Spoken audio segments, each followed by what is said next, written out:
కదా. ఆడపిల్లల స్ట్రెంగ్త్ తక్కువ ఉంది.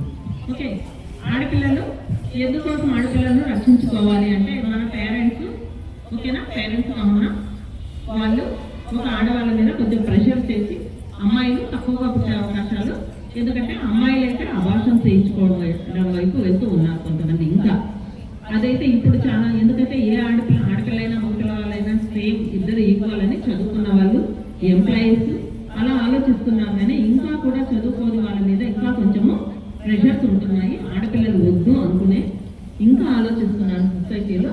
అలా ఉండకూడదు. వచ్చే రోజుల్లో అందరూ కూడా ఇప్పటికే చాలా మటుకు అందరూ ఈక్వల్గా ఉంటున్నారు. ఎక్కడ కూడా ఆడపిల్లలు కూడా బాగా చదువుకుంటున్నారు. కానీ కొన్ని చోట్ల ఏంటంటే వాళ్ళ అత్తగారు, మాకు ఫస్ట్ అబ్బాయి ఉన్నాడు, నెక్స్ట్ అమ్మాయి అయితే ఓకే, ఒకవేళ ఫస్ట్ అమ్మాయి ఉందనుకోండి, సెకండ్ మాకు ఇద్దరే పిల్లలు కావాలి, సెకండ్ అమ్మాయి అయిందనుకో మాకు ఇద్దరు అమ్మాయిలు అవుతారు. కాబట్టి ఈ అమ్మాయి కాకుండా మనము ఏమైనా చేసుకోవాలి అనేది ఆ గర్భస్థ బేబీని ఆ స్కానింగ్ ద్వారా తెలుసుకొని కొన్ని చోట్ల చేస్తున్నారు. అది కూడా ఇంకా అలాంటి వాళ్ళ మీద యాక్షన్ తీసుకుంటున్నాము. అలా స్కాన్ చేసి కనుక్కున్న తర్వాత అబార్షన్కి వెళ్తున్నాము. ఇది ఎందుకు అంటే ఆడవాళ్ళు ఇంకా డిపెండెంట్గా ఉన్నందుకు. ఓకేనా, ఆడవాళ్ళకి డెసిషన్ మేకింగ్ అనే దాని మీద ఫామ్గా ఉండలేకపోతున్నారు. ఎందుకంటే వాళ్ళు ఇంకా డిపెండెంట్గా ఉంటున్నారు. వాళ్ళు ఇంకా ఎంప్లాయ్మెంట్ కానీ ఎడ్యుకేషన్ కానీ, ఎంప్లాయ్మెంట్ అంటే ఓన్లీ గవర్నమెంట్ జాబ్ అనేది కాదు, ఏ విధంగా అయినా కానీ వాళ్ళు సొంతంగా వాళ్ళ కాళ్ళ మీద వాళ్ళు నిలబడి మేము ఏదైనా సంపాదించుకోగలము అనేది. నోటు మనకి ఇష్టం లేదు ఏదైనా చేస్తే నో అని చెప్పగలిగే ధైర్యం ఉండాలి. ఓకేనా, ఇది మనకు నచ్చని విషయం అయితే, మనకి యాక్సెప్టబుల్ కాని విషయం అయితే మనము నో అని చెప్పగలిగే ధైర్యం ఉండాలి అమ్మాయిలు ముఖ్యంగా.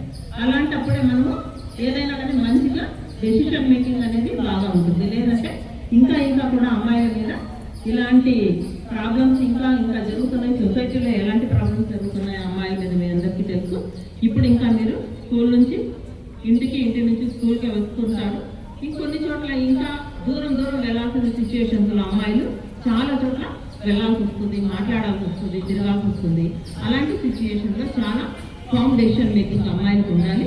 అలాంటప్పుడే మీరు సొసైటీలో గౌరవంగా ఉండడానికి అవకాశం ఉంటుంది. కాబట్టి అమ్మాయిలందరూ బాగా చదువుకోవాలి, బాగా ఉండాలి. బాగా చదువుకోగలిగితే మంచిగా ఏ ఎంప్లాయ్మెంట్ అయినా నాలెడ్జ్ ఉంటుంది, ఎవరినైనా కన్విన్స్ చేసే కెపాసిటీ ఉంటుంది. ఓకేనా, వాళ్ళని కన్విన్స్ చేసి మాట్లాడి మీరు ఏదనుకుంటున్నారో అది చేసుకొని ఆ నాలెడ్జ్ మీకు రావాలంటే మీరు బాగా చదువుకోవాలి. ఓకే, అందరూ కూడా మంచి మార్క్స్తో బాగా చదువుకోవాలి. ఇది అందరికీ కూడా మంచి గవర్నమెంట్ స్కూల్ పిల్లల కంటే కమ్యూనికేషన్ స్కూల్ పిల్లలు కంపేర్ టు ప్రైవేట్ స్కూల్స్ వాళ్ళ కంటే కూడా గవర్నమెంట్ స్కూల్ పిల్లలకి కొంచెం కమ్యూనికేషన్ స్కిల్స్ అనేవి కొంచెం తక్కువగా ఉంటాయి. అది మీరు అందరూ కూడా బాగా మాట్లాడడం నేర్చుకోవాలి. నేర్చుకుంటే ఖచ్చితంగా మిమ్మల్ని మీరు ప్రొటెక్ట్ చేసుకోగలరు, సొసైటీలో గౌరవంగా ఉండగలరు. కాబట్టి అందరూ కూడా ఈ గర్ల్ చైల్డ్ డేని కూడా గుర్తుపెట్టుకోవాలి. మీరు మీ ఇంట్లో మీ పేరెంట్స్కు హ్యాండ్ వాషింగ్ మీద చెప్పాలి, గర్ల్ చైల్డ్ మీద చెప్పాలి. అబ్బాయిలు కూడా రేపొద్దున పెద్దగా అయిన తర్వాత మాకు అమ్మాయి అయినా అబ్బాయి అయినా ఒకటే, అబ్బాయి కావాలి అని ఆలోచన విధానం అబ్బాయిలు కూడా ఉండకూడదు. ఓకే, ఎవరైనా ఈక్వల్ సొసైటీలో అనేది ఆలోచించాలి. ఈక్వల్గా ఉంటే అమ్మాయిలు ఈక్వల్గా ఉన్నారనుకోండి, కట్నాలు ఇవి అన్నీ కూడా వరకట్నాలు అవి కూడా అన్నీ తగ్గుతాయి. కాబట్టి లేదు అంటే ఇంకా చాలా ఇష్యూస్ వస్తాయి సొసైటీలో. కొన్ని చోట్ల చూస్తున్నాము, ఒకే హస్బెండ్ ముగ్గురు నలుగురు ఒకరిని ఒక అమ్మాయిని ముగ్గురు చేసుకుంటున్నారు అబ్బాయిని. అది మనం ఎక్కడో చూసాము, విన్నాము, మహాభారతంలో విన్నాము, అది వేరే విషయం. కానీ ఇప్పుడు ఇంకా అమ్మాయిలు లేక అలా ఇద్దరు ముగ్గురు అబ్బాయిలు కలిసి ఒకరిని పెళ్లి చేసుకునే సిచ్యువేషన్స్ ఇంకా కొన్ని స్టేట్స్లో ఉన్నాయి. అవన్నీ ఇంకా మన దాకా రాలేదు. మనం కొంచెం బెటర్గా ఉన్నది మన సెక్స్ రేషియో. కాబట్టి దీనికి అనుగుణంగా ఉండాలంటే అబ్బాయిలందరూ కూడా రేపు ఫ్యూచర్లో మాకు ఎవరైనా అమ్మాయిలైనా అబ్బాయిలైనా ఒకటే అనే ఆలోచన విధానంతో ముందుకెళ్ళాలి. Okay, thank you all. చాలా సెంటర్ పెట్టినట్టున్నాను. పిల్లలందరూ కడుగుతాం, వేళ్ళ మధ్యలో అంతా శుభ్రంగా కడుగుతాం.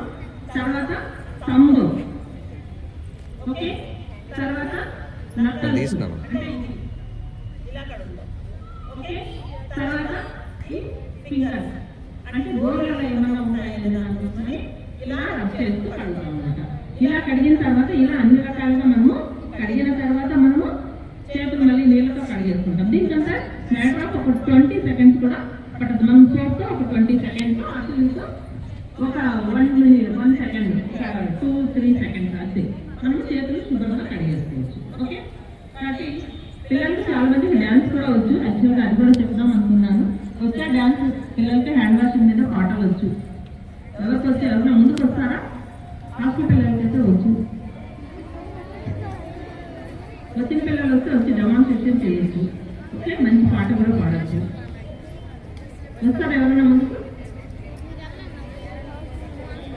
వచ్చేయండి పిల్లలు.